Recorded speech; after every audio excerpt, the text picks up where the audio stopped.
Hi, everybody, and welcome to Pac-12 Chalk Talk, your source for everything Pac-12 football. My name is Mike Sackley, and our panel tonight from left to right, we have Ben Haber, Pierce Bly, and Robbie Baker.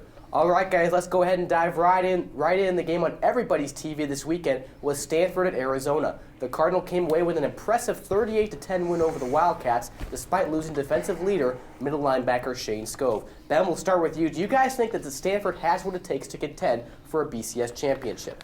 I definitely do. As long as Andrew Luck is at the helm, he is a quarterback that is already projected to put up Peyton Manning-like numbers when he reaches the NFL. He's a great quarterback. And the thing about this team that makes him so unique is Stephon Taylor. It gives them a lot of good balance on that offense. And if they're doing that and only holding defensive opponents to 9 points a game, which they are now, they're going to be very successful. Ben makes a great point, but I think Stanford's only going to make it to the BCS championship if they go undefeated. Oklahoma is number one right now. Boise State is also ahead of them, and both of those schedules favor those two to make it into the BCS championship, even over LSU and Alabama. I think one of those four teams, though, are going to take home the title. Robbie. Yeah, I don't think that Stanford has what it takes to be a national championship contender. If you look at who they've played right now, they've played Duke, they've played San Jose State, and they've played a U of A team. And U of A is probably the best team that they've played so far, but the competition they have faced is not really up to par. Stanford's won the games they're supposed to win, but later in the year when they're playing better opponents, it might not be as easy for them. And, of course, their leader, Andrew Luck, is he the best college quarterback in football right now?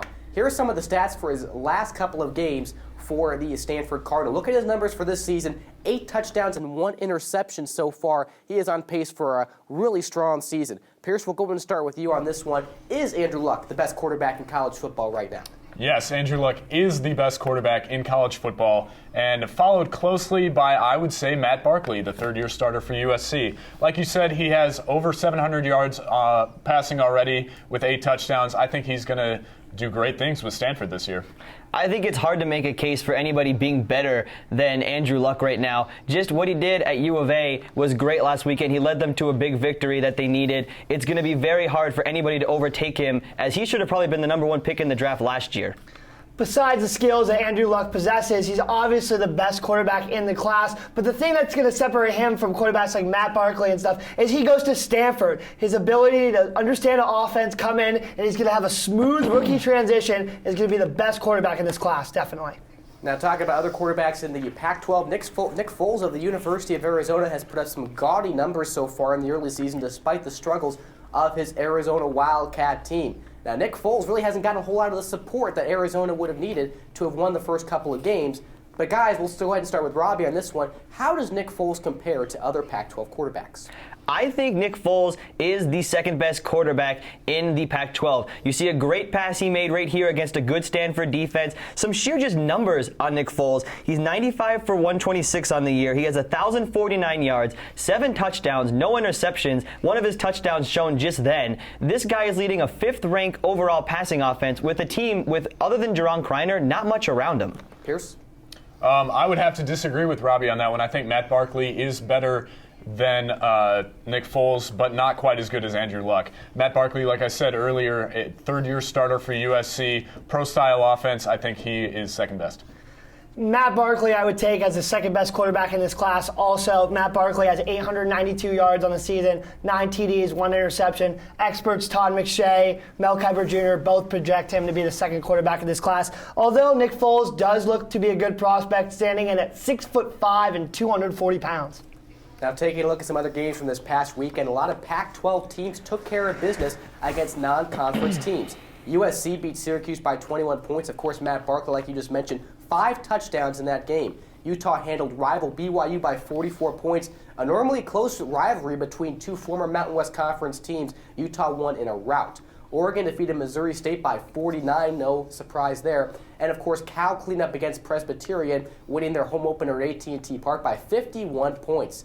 Now, Ben, do you think the Pac-12 Conference is just this good, or were last week's opponents just that bad?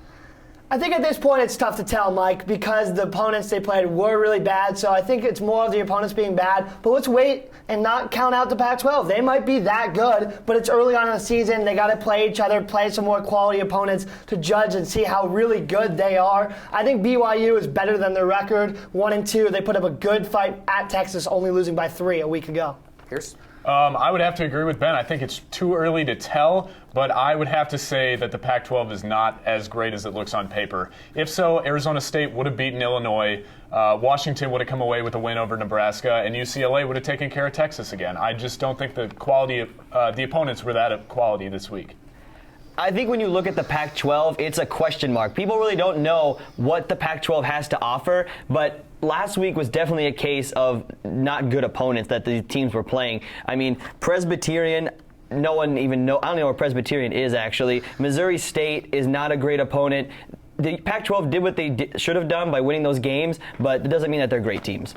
Now, UCLA, you talked about that UCLA game, Pierce. They were stomped in the Rose Bowl by Texas by a score of 49-20. Talk a little bit about the offense from UCLA in that game. They struggled a bit. Kevin Prince, their quarterback, 3 interceptions in that game, and he was actually replaced by Richard Breho after a tough start to the game for UCLA. Breho finished that one. Should be a good quarterback battle there in Westwood. But talking about Texas, they got their revenge from the last season loss to the Bruins down in Austin. Now, UCLA's defensive coordinator Joe Tressi hasn't had his defense in check. They've allowed 104 points in 3 games so far this season. Now, Pierce, is this team just having trouble adjusting to his style, or does the problem lie a bit deeper than that? I definitely think it lies a little bit deeper than that. You can see right here UCLA's defense is making Case McCoy look like his older brother, Colt McCoy, who now plays for the Browns. But, I mean, I definitely think that UCLA should be a little bit better on defense than this. They are a D1 football team, after all. Yeah, you look at those highlights, and it really speaks volumes for this team right now. They are very poorly disciplined on defense. They don't tackle well. Their assignments are off, and it's going to have to be put on the defensive coordinator. But eventually, this team is going to have to rally and pull this defense together if they have any shot of winning games and being a competitive team. UCLA, really, I don't think they have the talent on defense that they should be expected to do well on defense. And I think first week they went up against a great quarterback, underrated in Houston, Case Keenum, who is really, really good. So I think the defense has a lot to work on to get better. And I think it comes down to fundamentals, basic tackling and playing and covering. And I don't know if they're going to turn it around. I think recruiting is going to have to build the program back up for Rick Neuheisel. Let's go ahead and switch gears to the Arizona State Sun Devils. ASU lasted 1 week in the top 25 as they fell to Illinois 17-14 this past Saturday in Champaign. ASU committed multiple penalties throughout the course of the game and missed a routine field goal as well. Now, Robbie, this brings me to my next question. Is this the same team that we saw last year? Do ASU fans have a reason to be concerned right now? I think ASU fans do have a reason to be concerned, but one bright spot has been their offense. As you see Brock Osweiler scramble for a touchdown here, this was one of his 2 interceptions in the game, but it came off of a deflection. ASU was a team last year that was carried by their defense. This year, their offense has been really carrying the load. But, Mike, like you said, 8 penalties for 91 yards, a missed field goal. I think a lot of people are curious to see if this is a different team than last year, and I think they'll find that out this week against USC. Pierce?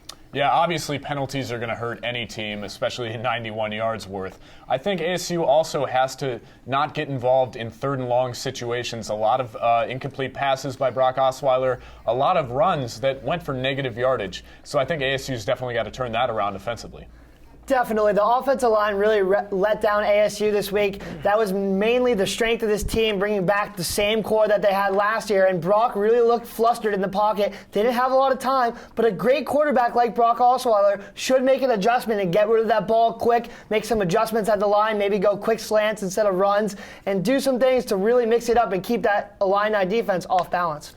Let's go ahead and switch to our offensive and defensive players of the week. A lot of great performances in the Pac-12 this past weekend. Ben, we'll go ahead and start with you on the offensive side of the ball. Give us your offensive player of the week.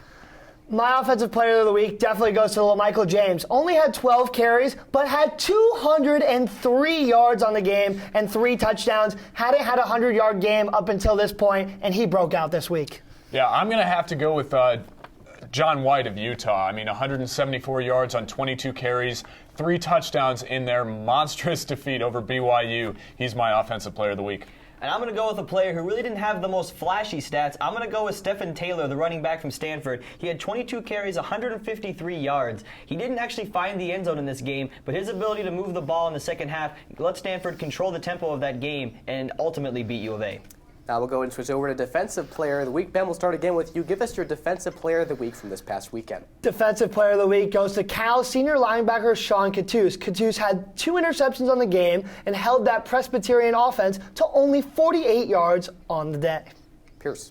I got to go with Trevor Riley, another Utah Ute. 2 sacks for a loss of 21 yards, 3 tackles for a loss of 35 yards, 3 fumbles caused, and 1 fumble recovery. That's worth about over 20 points on fantasy football, so a great weekend for him. And I'm actually going to go a little different. I'm going to take the entire Stanford Cardinal defense. This game against U of A was 16-10 at the half, and this Cardinal defense came out the second half. They tightened things up. They shut out Nick Foles and the Wildcats in the second half, and ultimately led Stanford to the victory. Now, Pac-12 play, I should say, is starting to gear up this week, and we'll see a lot of interconference play this weekend as these teams start to go head-to-head. Now, we'll go ahead and look at some of the games coming up this weekend. First, we'll go down south of Tempe and look at that game in Tucson, Oregon at Arizona. Now, Oregon coming off that big win over Missouri State. Arizona, of course, reeling after 2 tough losses to 2 very, very good teams. Pierce, we're going to start with you for this game. Oregon at Arizona. You'd think on paper this is a big win for Oregon, but will that be the case down in Tucson this weekend? I absolutely think it will be a big win for Oregon. I'm going to go ahead and say 48-14. I don't think it's going to be a shutout just because I think Nick Foles is a really good quarterback and he'll be able to throw a couple touchdowns. Robbie. As much as I'd like to see the upset in this game, I think U of A has just too much to overcome right now. Their defense is not up to par to stop this Oregon offense that is so fast with LaMichael James running the ball. I think Oregon will win, maybe only by 2 scores though. I think Arizona can put up a fight better than I most expect. I think they're going to get to the Oregon secondary, but in the end of the day, the speed of the Oregon offense is going to be way too much. Deron Thomas is a very underrated quarterback, has been very efficient all year round, and LaMichael James before this week hasn't been that effective. Really like what he's doing. Too much speed. Freshman DeAnthony Thomas, Oregon all day. A big game in the Pac-12 South this weekend as USC travels to Tempe to take on the Arizona State Sun Devils. The Trojans coming off a big win over Syracuse at home. This is the first road game for USC this season, and of course ASU a tough 17-14 loss as they finish the non-conference 2-1. USC 23rd in the poll, and ASU is well outside the top 25 after their loss. This is a big game, Robbie, here in Tempe this weekend. Who is going to win it, USC or ASU? This is a game that has huge implications for the Sun Devils. If they lose this game, they continue to go down the slippery slope that we saw them go down last year after they lost to Wisconsin. I'm going to pick ASU in this game more or less because they need this win. Erickson needs this win for his coaching resume. The team needs this win to convince their fans that they're different than the team that was playing last year. I'm going to take ASU, but by a slim margin. Pierce. I'm going to have to disagree with Robbie. I think ASU needs to win this game, but unfortunately will not win this game. Matt Barkley, like you said earlier, Mike, 5 touchdowns to 5 different receivers last weekend. After losing Junior Onyeli for 6 weeks, ASU's defense is really reeling after losing Brandon McGee early in the year, so I think USC takes this game. I agree with Pierce. I think USC is going to take this game. James Franklin of Missouri, not known for his passing ability, threw for over 300 yards against his ASU secondary. Eddie Elder won't be in the game. They already have Omar Bolden out of the secondary. I think Matt Barkley and Robert Woods will be way too much to handle for this ASU secondary. All right, guys, if you could only watch one game this week in the Pac-12, which one would you tune into? Pierce, we'll start with you. I'm going to have to go ahead and pick Cal versus Washington just because those offenses are very explosive, and I think it's going to be a great game, very equal. Robbie. I'm going to have to go with the ASU-USC game. Both these teams are battling for a top 25 ranking. USC is at 23 right now. ASU just fell out, and these are the 2 preseason favorites in the Pac-12 South. ASU needs a victory. USC needs a signature win. It's a good one to watch. I think ASU versus USC has got to be the game to watch this weekend if you can only watch one. Brock Osweiler versus Matt Barkley, a great quarterback duo there. It's going to be a great matchup. ASU really needs this win to make a statement in the South and say we're here and we're here to win the South. USC going to put up a great fight with Robert Woods, a great defense, and a good coaching staff. It's going to be a great one to watch out in Tempe, Arizona.